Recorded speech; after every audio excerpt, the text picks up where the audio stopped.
Hey everybody, this is Peter with Cooking with Peter. Whenever I go out to an Italian restaurant, one of my most favorite things to order is chicken marsala. I love the marsala flavor and the mushrooms. It all comes out super delicious, and I've learned recently how to make this very well at home. So today I'm going to be making this for you, our best chicken marsala recipe. Let's go.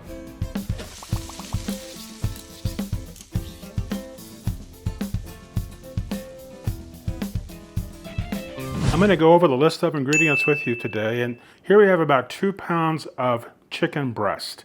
Now these have been sliced very thinly, long ways. Do not slice the chicken breast across. Go down the chicken breast like you're cutting chicken tenders. Here I have the marsala wine with a little bit of water. I'll talk more about that in a bit. Here I have the mushrooms, 1/4 of an onion diced, some butter for later, and for the dredge there is 1 teaspoon of paprika, not smoked paprika, regular paprika, 1 teaspoon of onion powder and garlic powder, a bit of pepper, a bit of salt, and a teaspoon of Italian seasonings in the back. Alright, so those are the ingredients for today. As I said, it's pretty simple. Now let me go over a few details with you. One of the ingredients I forgot to tell you about is Italian parsley, and we'll be needing that later. That's going to be about 1/3 of a cup of chopped Italian parsley. Alright, let's go into the chicken. One of the things you want to watch for whenever you're buying chicken, and don't get caught into a trap like I did today, is you want to be looking for young chicken. I was sold or purchased a package of what I thought was young chicken because that's the way it's labeled. However, when I got it home, each one of the breasts, and there was 4 pounds of chicken breast, each one of the breasts was 2 pounds, each one. Folks, that is not a young chicken. 6 to 8 ounces is about what a chicken breast would be on a 3-pound chicken. So I'll be having a little chat with my grocery store a little later today about that.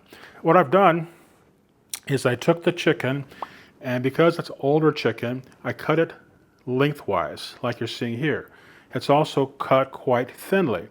I'm going to be pounding this out, but by cutting older chicken and even fresh young chicken this way, you're cutting against the grain, and that's going to make the chicken more tender. If you cut this way, like across the breast, it's not going to be nearly as tender, so it's always important to cut going down the breast and not across the breast, okay? Now I'm going to be putting these chickens pieces into a plastic bag, and I'm going to be pounding these out a little further, just down to a little more, about to 1/3 of an inch or so, and then I'll be ready to go into the dredge. But for right now, let me get this all worked out. I just wanted to show you the chicken, and then I'll be right back once I have all this hammered out.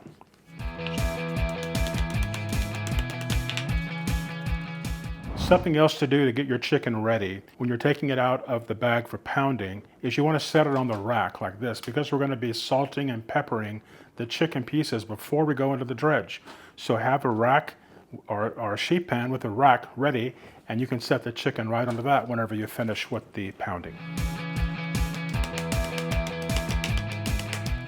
All right, now I have about 1.5 cups of flour, AP flour, and that's what's in this bowl. I'm going to be seasoning this flour with seasonings that I like. I'm going to be using, first of all, 1 teaspoon of red paprika. The reason for the paprika is to give the chicken some color, not really flavor. You'll see later. Here I have 1 teaspoon each of garlic powder and onion powder. Here I have 1 teaspoon of Italian seasonings.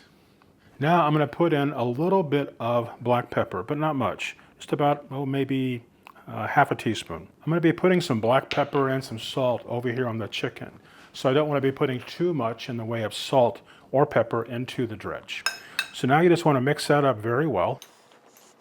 Okay, now that the chicken has been flattened out a bit, and we're going to be applying quite a bit of salt to the chicken. The reason for this is that it helps to retain the moisture whenever we're going to cook the chicken, making the chicken a lot more tender, a lot more juicy. So I'm just going to be putting in some salt pretty liberally across the chicken, and we're going to do this on both sides.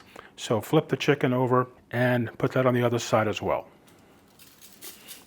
On this salted chicken, I'm going to be using some pepper. And not a lot of pepper, but a little bit. And this again is just to give it more flavor. You know, we're just building layers of flavors whenever we're doing this.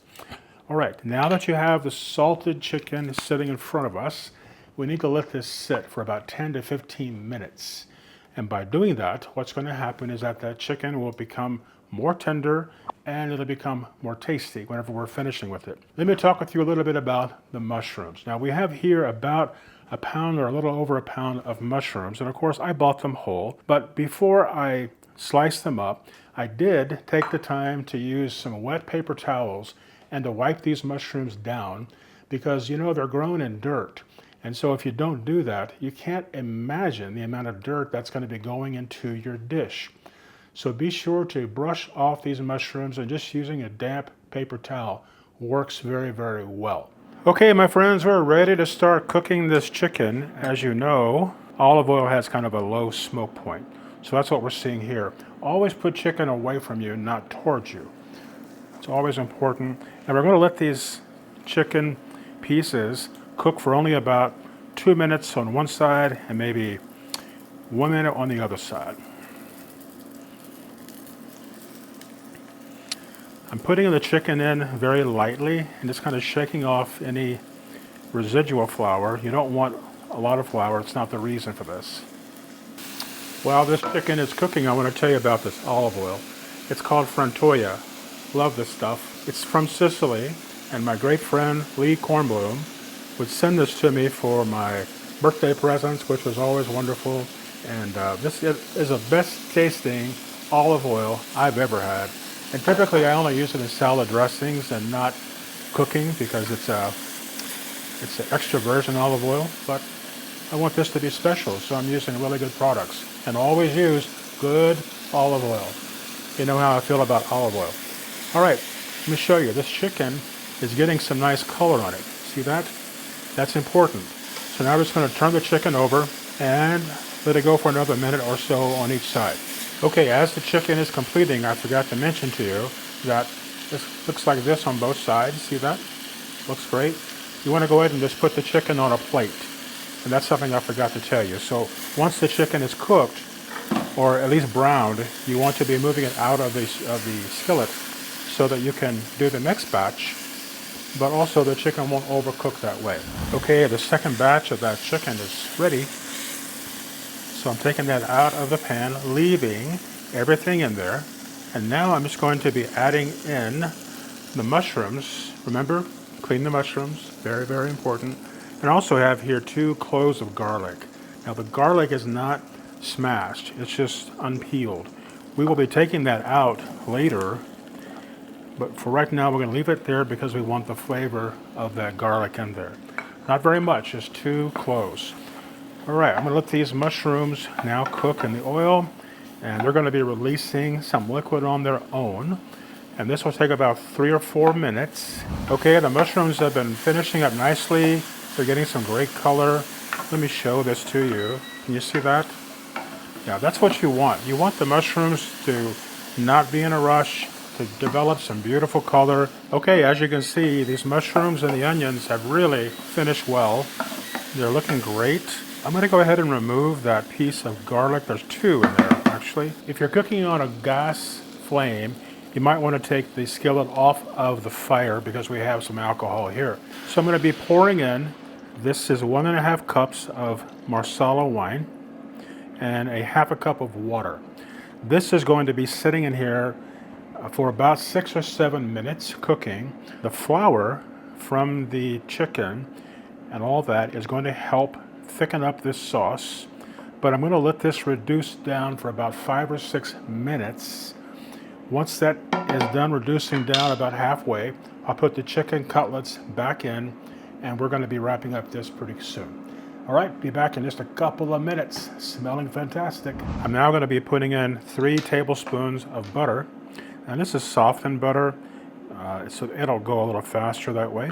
What you want to do now is just use a whisk and just constantly whisk in the butter until it's good and melted. It takes about 2 minutes, and then the dish will also start to thicken up a little bit. So I don't know if you can see this, but the sauce is indeed starting to thicken up with that butter.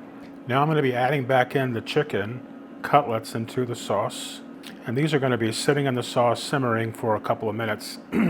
That flour that's also on the chicken is going to be helping to also thicken up that sauce a little bit more. If the chicken has not cooked all the way, then this gives it the opportunity to go ahead and finish off. I'm going to let this simmer on, and then I'm going to plate it up for us, come back and show you the finished product, and I hope that you will make this wonderful chicken marsala. I'm going to be putting in some Italian parsley here in the pan and stirring that into the chicken marsala.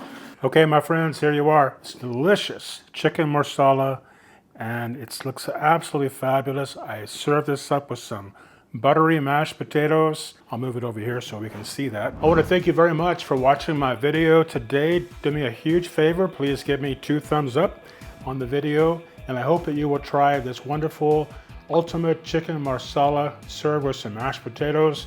You can serve it with pasta, whatever you like. I happen to be more for the mashed potatoes, I think, over the pasta with this particular mushroom sauce dish. Please do me a favor. If you have not subscribed already, please do so. It really helps us out.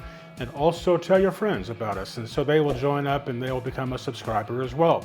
You can become a supporting member of this channel. You can click the join link down below, where you can become a kitchen assistant, a sous chef, or even an executive chef with us. Or if you get something out of this, you can simply buy me a coffee. The link is all down below. Thanks again for watching, and I will see you next time. Take care. Bye-bye.